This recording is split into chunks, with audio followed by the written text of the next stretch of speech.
மறைந்தவன் வருகிறான்.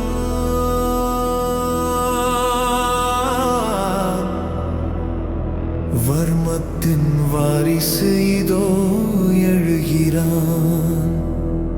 அவன் பார்வையில் அக்னி, அவன் கைகளில் இடி. காத்திரு, அவன் வாரிசு. அத்தியாயம் 36. இதுபோன்ற கதைகளை தொடர்ந்து கேட்க இப்போதே குமார் ஸ்டோரிஸ் சேனலுடன் இணைந்து கொள்ளுங்கள். மறக்காமல் லைக் பண்ணுங்க, ஷேர் பண்ணுங்க, கமெண்ட் பண்ணுங்க. செக்யூரிட்டி தன்னுடைய உடையை பார்த்து இன்னும் ஏளனமாக பேசிக் கொண்டிருக்க விஸ்வா அதற்கு பதில் சொல்ல வாயெடுத்தான். ஆனால் அவன் பேசுவதற்கு முன்பாகவே அந்த 7 ஸ்டார் ஹோட்டலின் போர்டிகோ நுழைவாயிலில் ஒரு சொகுசு கார் வந்து பிரேக் அடித்து நின்றது. அதிலிருந்து இறங்கிய ஒரு நபர் விஸ்வாவை பார்த்த மாத்திரத்தில் விஸ்வா என்று அதிர்ச்சியும் ஆச்சரியமும் கலந்த ஒரு கம்பீரமான குரலில் பலத்த சத்தமிட்டு கூப்பிட்டான். அந்த குரலை கேட்ட விஸ்வா சட்டென்று திடுக்கிட்டான். யார் அது? இந்த பாம்பே மாநகரத்துல, அதுவும் இந்த 7 ஸ்டார் ஹோட்டல் வாசல்ல நம்ம பேரை அத்தனை துல்லியமா சொல்லி இவ்வளவு அதிர்ச்சியா கூப்பிடுறது யார்? ஒருவேளை பாம்பேல நம்மள தெரிஞ்சவங்களா இருக்குமோ என்று தன் மூளைக்குள் பலவாறாக சிந்தித்துக் கொண்டே அவன் மெதுவாக திரும்பி பார்த்தான். அங்கு காரிலிருந்து இறங்கி நின்ற நபரை கண்டதும் விஸ்வாவின் முகத்தில் ஒரு லேசான புன்னகை அரும்பியது. அங்கு நின்று கொண்டிருந்தது வேறு யாருமல்ல, அரவிந்த். அரவிந்த் தன் காரை விட்டு இறங்கி விறுவிறுவென்று விஸ்வாவை நோக்கி ஆச்சரியத்துடன் நடந்து வர, விஸ்வாவும் தான் நின்ற இடத்திலிருந்து நகர்ந்து அரவிந்தை நோக்கி சென்று, ஹாய் அரவிந்த் ப்ரோ, எப்படி இருக்கீங்க என்று கூறி அவனது கைகளை பற்றி கொண்டான்.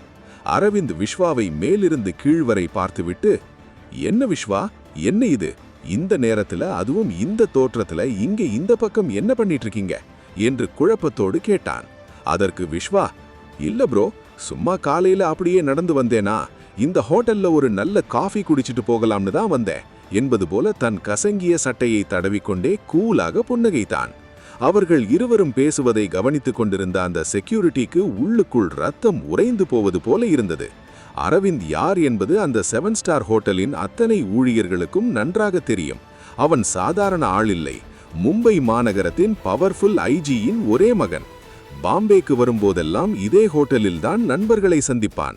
அப்படிப்பட்ட ஒரு மாபெரும் விஐபி பின்னணி கொண்ட அரவிந்த் இதோ தன் கண்முன்னே பிச்சைக்காரனை போல கசங்கிய சட்டையோடு வெறுங்காலில் நிற்கும் இந்த சாதாரண பையனிடம் இவ்வளவு மரியாதையாகவும் நெருக்கமாக கைகுலுக்கி பேசுவதை கண்டவுடன் அந்த வாயில் காவலாளிக்கு தலையே சுற்றிவிட்டது. அவரது உடல் நடுங்கத் தொடங்கியது. அரவிந்த் லேசாக திரும்பி அங்கேயே உறைந்து போய் நின்ற செக்யூரிட்டியை உற்று பார்த்து, என்னாச்சு, இங்க என்ன பிரச்சனை நடக்குது, என்ன இவர்கிட்ட ஏதோ சத்தம் போட்டு பேசிட்டு இருந்தீங்க என்று தன் அதிகார தோரணையில் செக்யூரிட்டியிடம் கம்பீரமாக கேட்டான். அதற்கு அந்த வாயில் காவலாளி தன் கைகளை கட்டிக்கொண்டு தொண்டை வறண்டு போக, சார், இவர் உங்களுக்கு முன்னாடியே தெரியுமா சார் என்று பயமும் வியப்பும் கலந்த குரலில் திக்கி திணறிக்கொண்டே கேட்டார். இதை கேட்டு அரவிந்த் லேசாக தன் புருவங்களை உயர்த்தி, ஆமா, எனக்கு ரொம்ப நல்லா தெரியும். ஏன் கேக்குறீங்க, இங்க என்னதான் பிரச்சனை, 2 பேர் முகமும் ஒரு மாதிரி இருக்கே என்று கேட்டவாறே விஸ்வா மற்றும் அந்த செக்யூரிட்டி இருவரின் முகத்தையும் மாறி மாறி பார்த்தான்.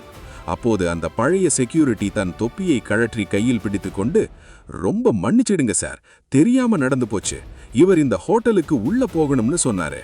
நான் அவரோட ட்ரெஸ்ஸை பார்த்துட்டு என்று மேலே பேச முடியாமல் குற்ற உணர்ச்சியிலும் பயத்திலும் அப்படியே நடுங்கி, இவரோட வெளித்தோட்டத்தை பார்த்தா இந்த உலகத்தரம் வாய்ந்த 7 ஸ்டார் ஹோட்டலுக்குள்ள வந்து தங்குற தகுதி இருக்கிற மாதிரி தெரியுதா சார் என்று கேட்ட அந்த செக்யூரிட்டி சட்டென்று அரவிந்தின் முகத்தை பார்த்து பயபக்தியுடன் கைகளை கட்டிக்கொண்டான்.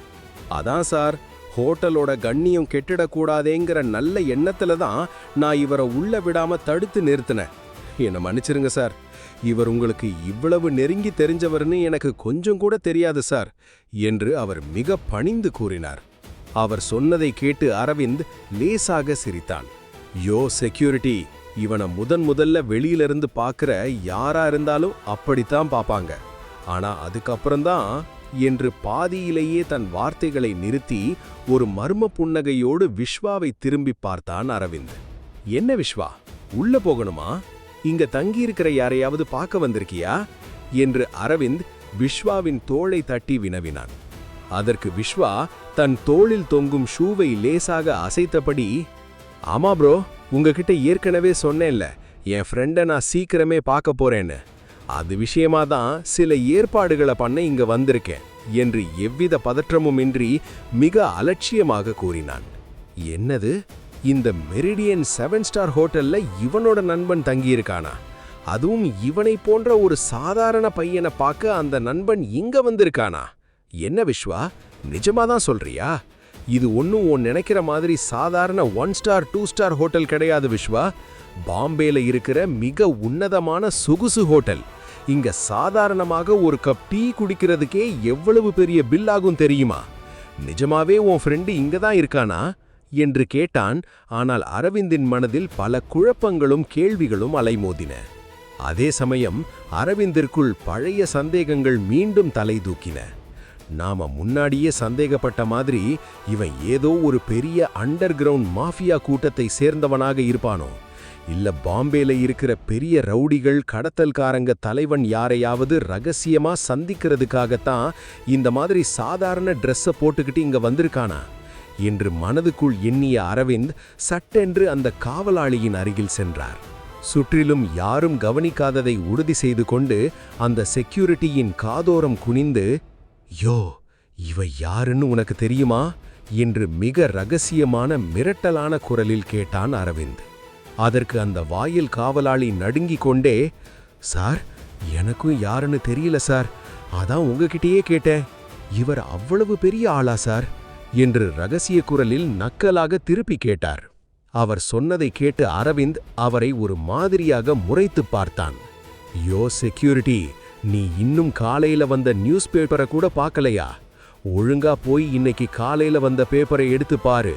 அதுல முகம் தெரியாத ஒரு முகத்தை போட்டு இவர் யாருங்கிற ஒரு மாபெரும் கொஸ்டின் மார்க்கோட ஒரு அதிரடியான பிரேக்கிங் நியூஸ் வந்திருக்கு. இப்ப சிட்டி முழுக்க இருக்கிற பல லோக்கல் நியூஸ் சேனல்களிலும் இவனை பத்தின அந்த ரகசிய செய்திதான் விடிஞ்சதிலிருந்து ஓடிக்கிட்டு இருக்கு என்று அந்த செக்யூரிட்டியின் காதில் வெடியை போடுவது போல உடைத்தான் அரவிந்த். அத பாரு, இன்னைக்கு சிட்டி முழுக்க பரபரப்பா ஓடிக்கிட்டு இருக்கிற அந்த பயங்கரமான அடிதடி சம்பவத்துக்கு காரணமே இவன்தான். இவனை கோய் நீ வாசல்லையே நின்னு தடுத்து நிறுத்திக்கிட்டு இருக்கிற. பொசுக்குன்னு இவனுக்கு கோபம் வந்து உன்னை இங்கேயே ஏதாவது பண்ணிட்டா அப்புறம் உன் கதி என்ன ஆகிறது என்று அரவிந்த் அந்த செக்யூரிட்டியின் காதோரம் மிக கிசுகிசுப்பாக எச்சரிக்கும் தொனியில் கூறினான். அரவிந்த் சொன்னதை கேட்ட அந்த வாயில் காவலாளிக்கு தூக்கி வாரி போட்டது. கண்கள் அப்படியே அதிர்ச்சியில் நிலை குத்தி நின்றன. சார், என்ன சார் சொல்றீங்க? அப்போ அண்டர் கிரவுண்ட் தாதா அந்த மோசஸோட ஆட்களை நேத்து நடு ரோட்ல வச்சு அக்கு வேறா ஆணி வேறா பிரிச்சு மேய்ஞ்சு அடிச்சு துவம்சம் பண்ணது இவர்வானா சார்? சிட்டி போலீஸே அந்த மோசஸ் ஆட்களை அடிச்சவனை பத்தின துப்பு ஏதாவது கிடைச்சா உடனே போலீஸ் ஸ்டேஷனுக்கு தெரிவிக்க சொல்லி இன்னைக்கு காலையில பேப்பர்ல பிரேக்கிங் நியூஸ் போட்டிருந்தாங்களே, அந்த விபரீதக்காரன் இவரா சார் என்று அந்த செக்யூரிட்டி தன் தொண்டை குழிக்குள் எச்சிலை கூட்டி நடுங்கும் குரலில் ரகசியமாக கேட்டார். அவரது நடுக்கத்தை பார்த்த அரவிந்த் தன் உதட்டோரம் ஒரு தந்திரமான புன்னகையை வரவழைத்துக் கொண்டு மீண்டும் அவர் காதருகே குனிந்து கிசுகிசுத்தான். அப்படின்னா அந்த நியூஸ் நீ பார்த்திருக்கியா என்ற அரவிந்த். ஆமா, அவரேதான். நீ வேணா இப்போ ஒன்று செய்ய. இப்போதைக்கு அமைதியா இவனை ஹோட்டலுக்குள்ள விட்டுடு.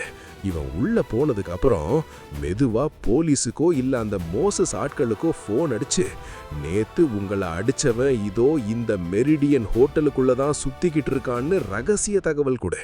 அப்படி நீ துப்பு கொடுத்தா உனக்கு போலீஸ் தரப்புல இருந்தும் சரி அந்த கேங்ஸ்டர் கூட்டத்தில இருந்தும் சரி நீ ஆசைப்பட்ட மாதிரி மாபெரும் தொகை காசு வெகுமதியா கிடைக்கும் பார்த்துக்கோ என்று அரவிந்த் அந்த செக்யூரிட்டியின் பேராசையை தூண்டும் விதமாக தன் திட்டத்தை கிசுகிசுப்பாக கூறி முடித்தான்.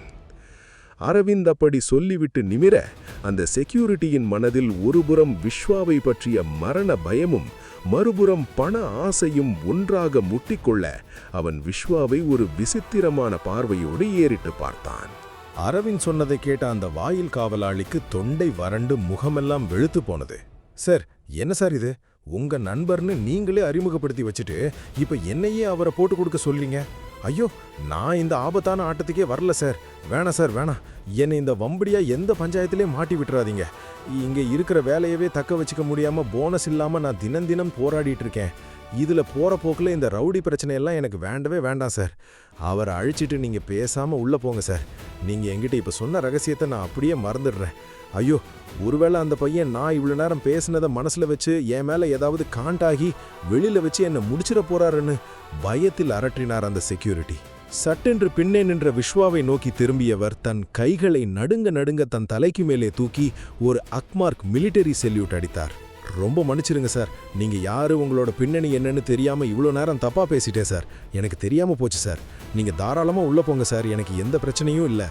ஒருவேளை அந்த மேனேஜர் இதை பார்த்துட்டு வந்து கேட்டா கூட நான் அவர்கிட்ட பேசி அத்தனையும் சமாளிச்சுக்கிறேன். நீங்க உள்ள போங்க சார் என்ற அந்த செக்யூரிட்டி உச்சக்கட்ட பயத்துடன் கெஞ்சும் குரலில் கூறினார். திடீரென அந்த செக்யூரிட்டி அப்படியே தலைகீழாக மாறி தனக்கு சல்யூட் எடுத்து உள்ளே போகுமாறு கெஞ்சுவதை பார்த்த விஸ்வாவிற்கு ஒரே ஆச்சரியமாக இருந்தது. என்னடா இது விசித்திரமா இருக்கு, இவ்வளவு நேரம் நான் என்னோட இன்டர்நேஷனல் பிளாக் கார்டை காட்டி ரூம் போடுற அளவுக்கு என் கார்டில் பணம் இருக்குன்னு கெஞ்சியும் என்னை உள்ள விட மாட்டேன்னு பிடிவாதமாக தடுத்தவன் இந்த அரவிந்த் வந்து காதோரம் 2 வார்த்தை பேசின உடனே இப்படி நடுங்கிறான். இந்த அரவிந்துக்கு இந்த மெரிடியன் ஹோட்டல்லையும் சரி பாம்பே சிட்டிலையும் சரி அந்த அளவுக்கு பெரிய மவுசும் பவரும் இருக்கா என்ன என்று தன் மனதிற்குள் எண்ணிக்கொண்டான் விஸ்வா. தன் உதடுகளில் ஒரு மர்மமான புன்னகையை வரவழைத்து கொண்டு அரவிந்தை பார்த்தான். என்ன அரவிந்த் ப்ரோ, அப்படி என்னதான் அந்த செக்யூரிட்டி காதில் சொன்னீங்க? மனுஷன் உடனே பயந்து போய் எனக்கு சல்யூட் அடிச்சு உள்ள போக சொல்றாரு என்று நக்கலாக கேட்டான் விஸ்வா. அதற்கு அரவிந்த் தன் முகத்தில் ஒரு நயவஞ்சக புன்னகையை வரவழைத்து கொண்டு, உண்மையைத்தான் சொன்னேன் விஸ்வா, உன்னை பற்றின அசல் உண்மையைத்தான் அவங்கிட்ட சொன்னேன் என்று மர்மமாக தன் வார்த்தைகளை மென்று விழுங்கிவிட்டு ஹோட்டலின் உள்ளே முன்னேறி நடந்தான். விஸ்வாவும் அவனோடு உள்ளே நடக்கத் தொடங்க அரவிந்த் லேசாக திரும்பி, விஸ்வா, நீ உன்னோட ஃப்ரெண்டை பார்க்க போறேன்னு சொன்னே இல்லையா, அவங்கள சீக்கிரமா பார்த்துட்டு அப்படியே நேரா நம்ம ஹோட்டலோட பார்ட்டி ஹால்ஸ் 4க்கு வந்துடுறியா? என்னோட விஐபி ஃப்ரெண்ட்ஸ் எல்லாரும் அங்கே தான் இருக்காங்க.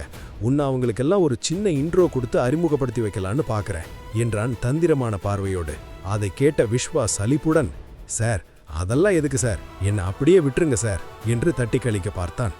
அப்படி எப்படி விஸ்வா உன்னை சும்மா விட முடியும் என்று தன் மனதிற்குள் விஸ்வாவை போலீசிலும் மாஃபியரவிடமும் மாட்ட வைக்க போகும் அந்த பெரிய சதி திட்டத்தோடு வில்லங்கமாக புன்னகைத்தான் அரவிந்த்.